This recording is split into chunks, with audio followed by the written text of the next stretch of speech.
So, what was I meaning with analysis of social media and etc.? Well, you guessed, because you have the program in front of you, we're going to analyze the social dilemma, its action page, and hear voices of the most impacted target group, definitely in a world ruled by big tech.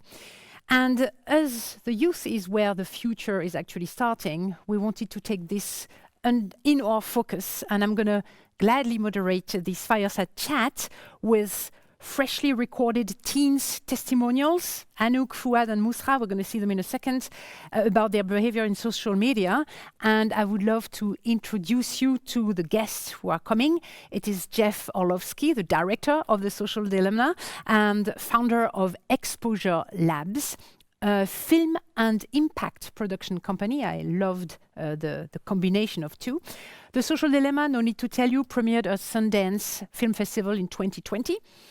And Jeff is also the director, producer, and cinematographer of the award-winning films Chasing Coral and Chasing Ice, both shortlisted for an Academy Award for Best Documentary. And as social networks have shown that cannot be trusted to regulate themselves, I thought that we needed a specific expertise in big tech regulations and invited the founding director of Digital Freedom Fund, which supports partners in Europe to advance digital rights through strategic litigation. Nani Jansen Reventlow will join us. She is a recognized international lawyer and expert in human rights litigation, responsible for groundbreaking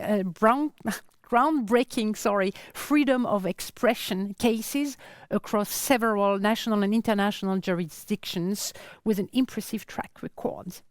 So before we start with this conversation, let us have a look at the trailer for those of you who have not seen it yet. When you go to Google and type in climate change is, you're going to see different results depending on where you live and the particular things that Google knows about your interests.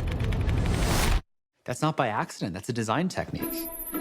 What I want people to know is that everything they're doing online is being watched, is being tracked. Every single action you take is carefully monitored and recorded. A lot of people think Google's just a search box and Facebook's just a place to see what my friends are doing.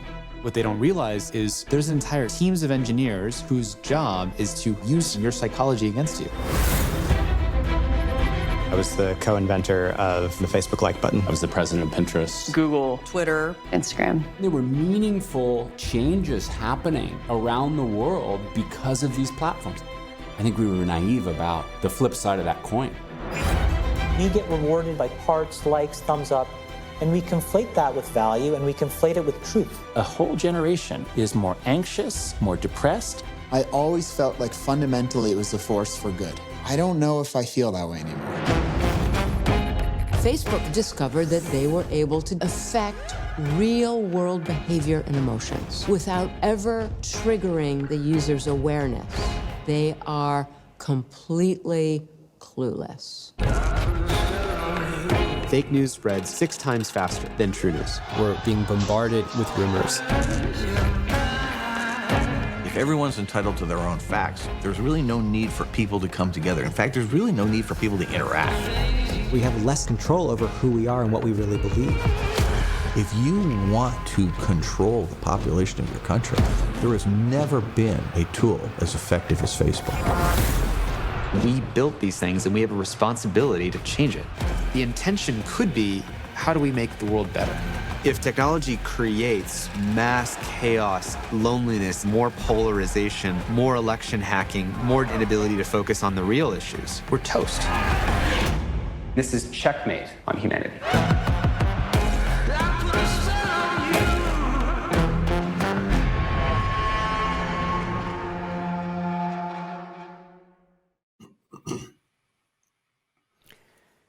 Hello to both of you, Jeff and Nani. This is fantastic to have you in this constellation. And I have the privilege to start with the questions. And my first question gets to you, Jeff. This is an impressive compilation of facts and data we are seeing in this film. And I would like to know, like, how did you do the fact-checking of all these data, first of all, to start with? My goodness, we have a whole team. First of all, it's great to be here with all of you. Thanks for having me. A lot of our work, excuse me, it's still early over here. A lot of our work, really the baseline, the backbone of the film was through our interviews, through countless subject matter interviews and then also some off the, interviews that we didn't record that were just for background. But then we have a whole team of fact checkers that went through the entire film and were affirming everything that was being said with a robust documentation there. But I hope that got to your question. Yeah. Teamwork, collective work. I want to say that the name was wrong. It was definitely Jeff here on the picture and not Nani, but it doesn't really matter. Talking about data, right, and technology. Thank you. Nani, you as a lawyer and expert on digital rights, what was your first impression as you were watching the film? I just want to have it fresh. First of all, thank you for having me. I guess I had mixed feelings having watched the documentary. The positive side of it to me is the accessible way that it helps sound the alarm bell with a wider audience about some of the problematic aspects that we're seeing with social media. It's often very difficult to talk about the importance of protecting our digital rights in a very relatable way. So anything that basically helps people to get thinking about those things is super helpful. But there are also some limitations, I think, to the story that the social dilemma tells. And I think that some of those are actually a byproduct of those who've been involved in the making and also the initiative that surrounds it, which is very much Silicon Valley focused. So it offers a very wide and privileged perspective, and one that's very much focused on the global north, if I can put it that way. So the focus is a lot on an analysis and solutions by the same people that have been involved in creating the problem that they now want to cure, and it leaves out some significant problems that we see when it comes to platforms. Online harassment, bullying, opaque content regulation or enforcement of platform rules, but also how some governments actually weaponize platforms against movements that are pursuing human rights objectives. And one other thing that I want to flag is that there's an underrepresentation of also the positive sides of social media. In spite of all the issues that we have, it has also been a tool that has given a platform to many voices that historically have been marginalized, and it actually enables them to shape public discussions to a degree that previously wasn't really possible for them. It also allows people who do not fit a quote-unquote mainstream mold, wherever they are, to find like online communities where they can connect with LGBTQI community, and also I'm thinking about the global anti-racism movements. So I think it does a really great job in illustrating some of the challenges that big tech poses, but it's not an entirely full picture. Right.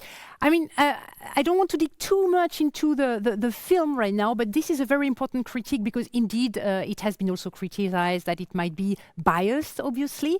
So maybe a short question to Jeff back. I mean, would you do the film differently if you were to have to do it today? Great questions, and I don't disagree with Nani's points here. There's only so much that one could accomplish with the documentary film. I think from my background from Stanford University, which is where I went to college, and the community that I had known through Stanford, that is, to Nani's point, it is the insider perspective. That's where we were leaning into. At the same time, there are other great films, Coded Bias, 1,000 Cuts, countless other documentary films that cover a more comprehensive, and when you add them together, I think they provide a great insight into the full landscape of the issue. I think that one thing that I would have done differently today, I only learned of Safiya Noble's work kind of after we wrapped our film, but Safiya Noble talks to some of the very specific themes around the algorithms that we were trying to lean into. I think one of the big challenges here is that this is such a broad and complex issue. There are so many different facets within critiques of technology. Our look was sort of at the mass personalization that Hussein was talking about earlier. What are the consequences to the information ecosystem coming from these technology platforms? That was the specific lens that we were trying to lean into. Absolutely. And then you were creating also the action page, which is something I really want to dig into now. Did you have the impression the film would not be enough? I mean, Exposure Labs is actually into film and impact of film, so it makes sense that after the film there is also a platform. I mean, actually using also the tech mechanism with this on the impact, which is good sometimes also to explode the system from the inside, right?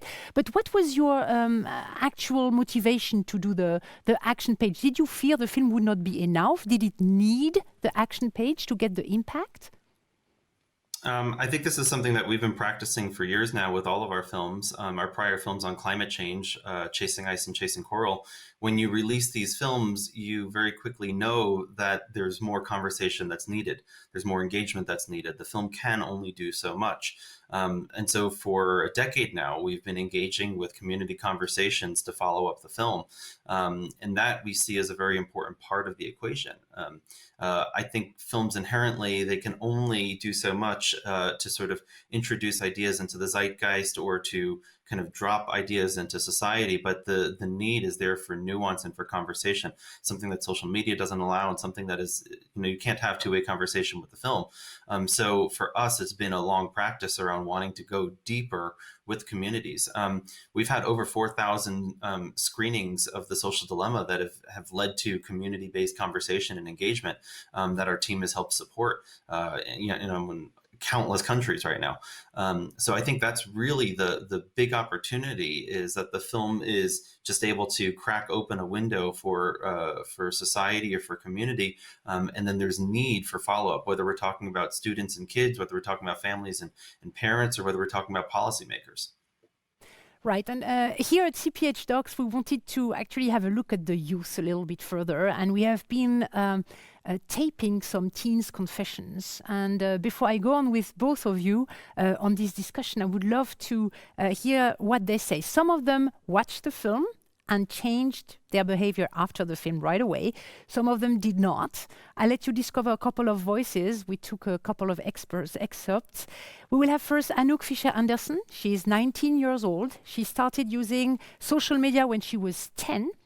At 13, she got Instagram, Snapchat, and Twitter.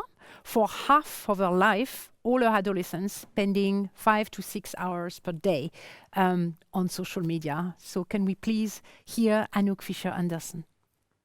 Were you ever concerned about your consumption of social media? I wasn't until maybe 3 years ago, when I started in high school. I felt that social media started to almost dictate how I live my life, and I could also feel that it affected my mental health.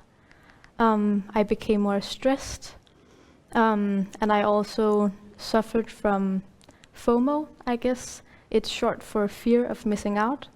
So I almost got social anxiety when watching what other people were doing.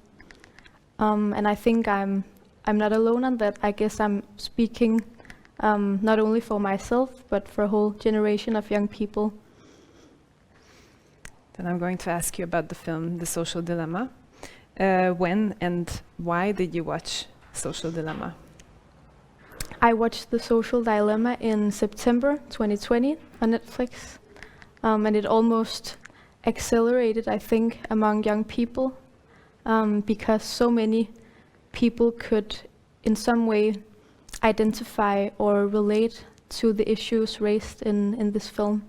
Of course, I knew that social media platforms were somehow problematic, but I don't think that I knew to what extent they were actually abusing my information. Actually, briefly after watching The Social Dilemma, I decided to sort of erase my digital footprint. I erased all my social media content on my social media platforms, and I also deleted the apps from my iPhone. I realized how much these platforms were actually controlling my life. But then a couple of days after, I got used to it, and then I guess I learned how to navigate around these platforms, and it wasn't really that bad after all. Yeah. Do you feel that you have more power as a citizen inside the networks or outside the networks? I think it's a difficult question, because if you had asked me this question half a year ago when I was a part of these networks, I probably would have said that I had more power being on social media.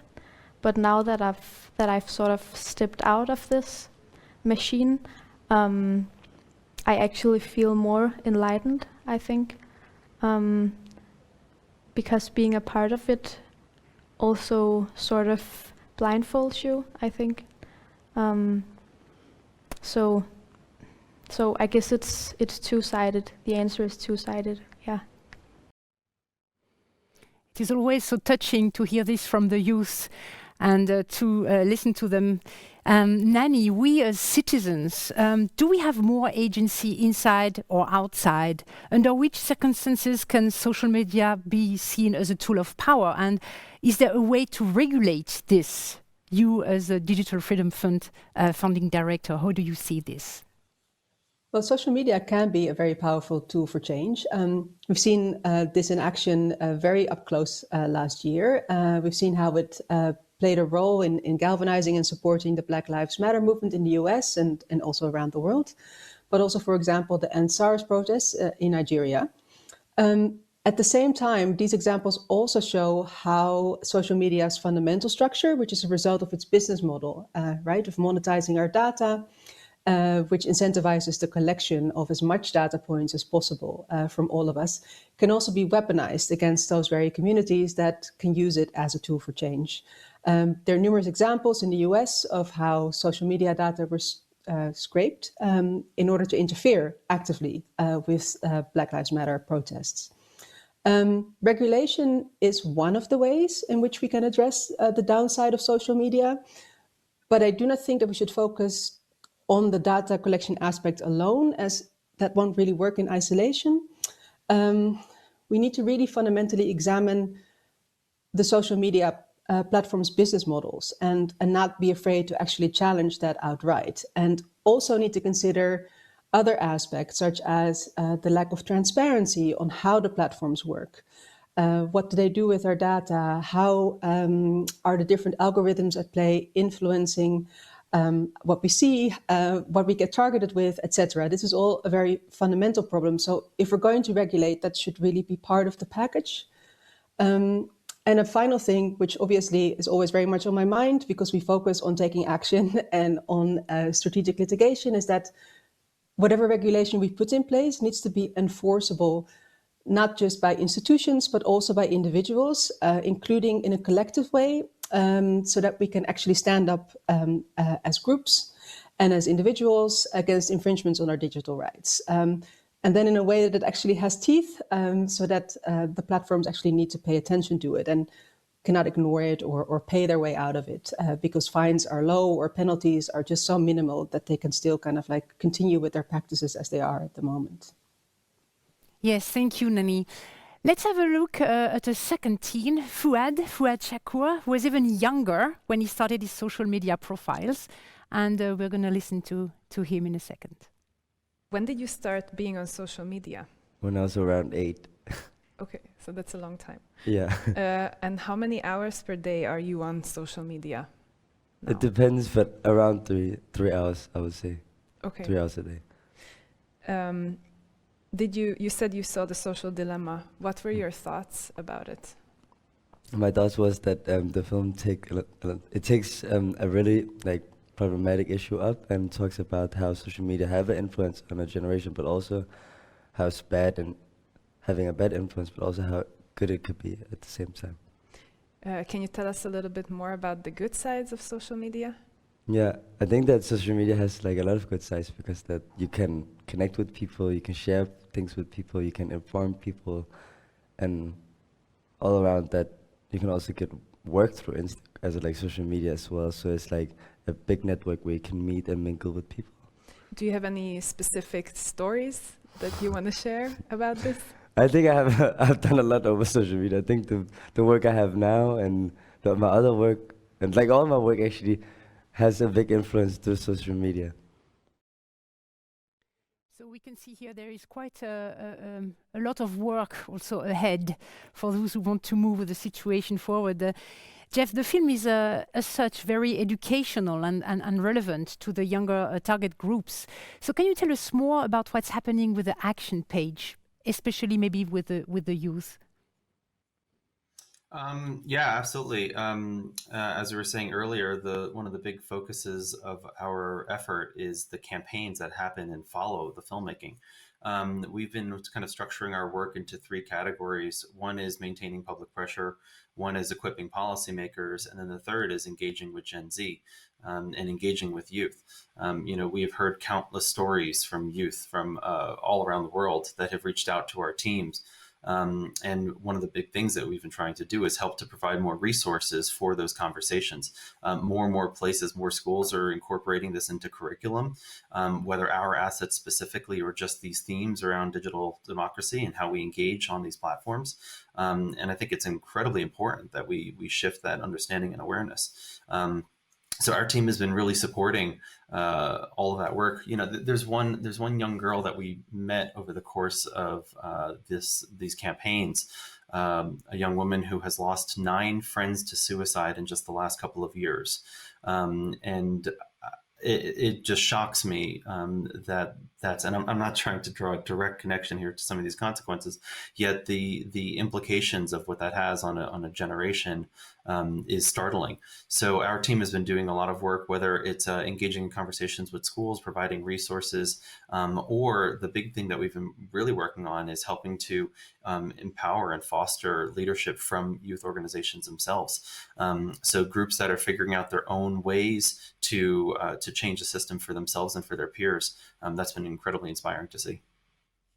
I think I saw that you made a workshop together with the Center of Scholars and Storytellers with Yalda Tiuls. She's going to give our keynote on the Wednesday. So this is interesting to see. We have bridges between our speakers, which is very nice. It was not intentional. So actually that's interesting, because if you say you work also with associations and policymakers and etc., basically you could also work together with the Digital Freedom Fund, right? Absolutely. I mean, we've been partnering with countless groups, and we recognize that our role is very limited in this space. But as was said earlier, how can the film just be a catalyst for engaging the conversation? That's ultimately the main objective. Nani, would you have some ideas on how to help this taking action from the Digital Freedom Fund? No, we can always talk. I mean, we are an organization that has a huge number of digital rights focus groups and individuals working across Europe. And there might be a good match with the activities of some of them, for sure.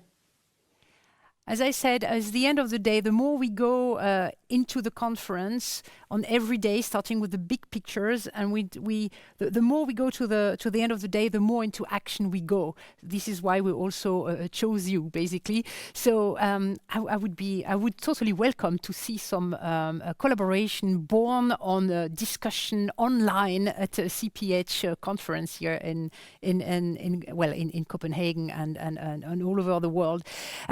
So that's good. I would like to listen to the third teen, who is Husna Mukhtar, and she's 22. She used Instagram since she was 16, 17, and she was using social media on a daily basis until something changed. Maybe we can have this clip too, please. When did you change something about your social media consumption? I changed my consumption of Instagram due to a breakdown lately, because I remember it got to a point where I lost myself. I at first started Instagram because I was born and raised in Denmark, a very homogenous Caucasian country, and there's a huge lack of BIPOC people. So when I started Instagram, as I said, it was just for friends, but I later at that time realized there was a huge representation of people who looked like me, who came from all kinds of places in the world. So I started using it because as an identity thing, I think I found myself in a way through Instagram. But with time, I think I got so addicted to it that I was worrying about trivial things I consider now trivial, but at that point saw as vital, like worrying about stretch marks and cellulite in pictures when I don't even know how to pay rent this month. So I think I just said, no, this is not what I'm going to do. I'm just going to take a break. I planned it at first for 2 weeks, and then it developed to months. And I think it has definitely helped with how I view myself and how I use my time. I've started to write a lot now and also had a lot of time for reflection. Do you feel yourself as a powerful citizen inside or outside of the networks? I do think that as a unity, we hold more power as citizens inside the network, because people can inform other people about issues and educate and also stand, as I said, as a unity against something, be it like cancel culture or maybe new laws. I've always said it that the Black Lives Movement would have been another thing 10 years ago, but today has become so apparent and so big and global thing because of social media. So I do think it does hold power I do hold power as a citizen inside the network. And again, this inside or outside, how to move forward with the system, because we cannot be against it completely. So we have to be part of it. So how does that work? I would like to see again very quickly the last statement. It's a very short one by Fuad before we go back to the discussion round, please. Do you have a message for your fellow young people about social media? Yeah, I think that everybody should be careful and be following and have, when you have your social media, have influence with people you like and want to see and aspirate to and who motivates you. So like, cut the imaging of all this perfect people and just focus on yourself and your beautiful friends. Then social media is not a horrible place to be. Thank you, Fuad. You're welcome. So be careful and being inside and having impact and etc. We actually know it is not only social media as such, right? So it starts maybe with educating the youth, but it has to do also with what you were saying before, Nani, the structural system as a whole, which is actually behind all this. So which are the perspectives do you see that for society? Where should we start to take responsibility with this? How to take action on big tech from your own perspective? Maybe start with Nani and then go back to Jeff. Thank you for raising that point. In the end, like all conversations that we have about technology, if it's social media or something else, the question of power actually is the central point. Any kind of tech is our creation, it's human made, and we reproduce and amplify our society's power structures in our creations. So what we're seeing happening with social media is very much a symptom of bigger problems that we have in our societies, which in the end are mostly capitalist, patriarchal structures of oppression. So we shouldn't be surprised that the tools that we create in that context also help reinforce that. And these are, of course, like super big issues, which sometimes makes it seem so daunting that you'd almost feel like there's nothing you can do. But I think that there's still enough for us to not despair. We need to remain vigilant citizens. We need to ask questions. We need to really do our job in engaging others in conversations about this. Ask critical questions to our elected politicians. And if no one listens to us, we need to go protest. And at a very individual level, we all need to think twice before signing up for an online service, consenting to terms and conditions that we don't really understand. Oh, did we lose Nani? No, she's there. Okay, good. We need to be very wary of sharing information about ourselves, however innocent it might seem in the moment. Once you've given your information away, you cannot get it back, and you will not have control of whose hands up in. So those are some very small steps that we can all take as individuals. Yes, wonderful. It's interesting for me because as I was setting this panel together, I really wanted to see like a film, a taking action page, and reaction of the youth, and having a professional and expert like you, Nani, taking it to the next level to say like, how do we do this on the whole? And in this conference, starting with Democracy Today, I think it's very important to know like, what are the perspectives, what can we do, and how can we take action beyond the film? But I want to go back to Jeff and the impact of film. So documentary film, especially if there is a due diligence done on the facts and etc., can create a real big impact. And we see this here at the festival. We see it when we watch films like yours, Jeff. Which perspective do you see? Which recommendation would you give to your fellow filmmakers who want to push their impact? Jeff, from your point of view? It's a great question, and just to sort of, it's such a big question in many ways. I think countless filmmakers, and especially documentary filmmakers, are looking for impact with their work. I think that's why countless filmmakers approach that. What often filmmakers don't have access to is resources or teams to be able to do campaigns with the films. It's sort of the gap in the industry right now around trying to grow the funding and the available resources to help support and push films out. So I think the intention and the desire is already there from countless filmmakers. Effectively, what a lot of filmmakers end up doing, it's very nonprofit focused work to take the films and go further. I think the biggest opportunity there for those filmmakers is partnership with organizations. And that's something that we do with countless different organizations, and it's something that all filmmakers could try to approach and pursue to build those relationships and partnerships to take their work further. Actually, are you envisioning to do a sequel of The Social Dilemma just for the youth?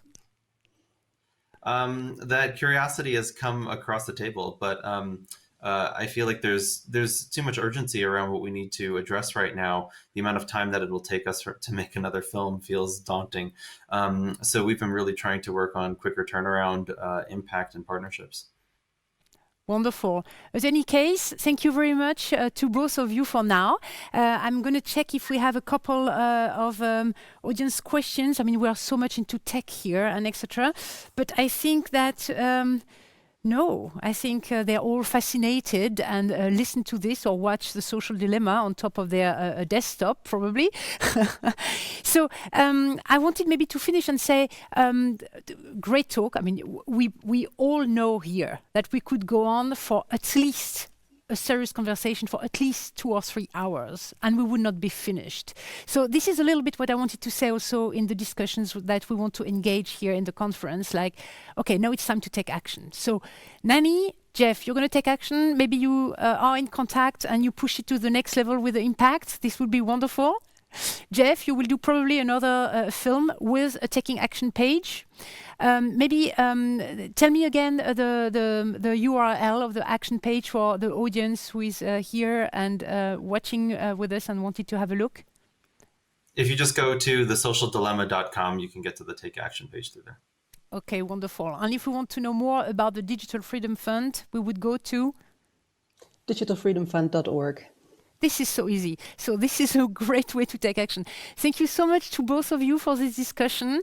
And we will keep an eye on the next films and on the actions of the DFF. Thank you very much and see you soon. Thank you for the conversation.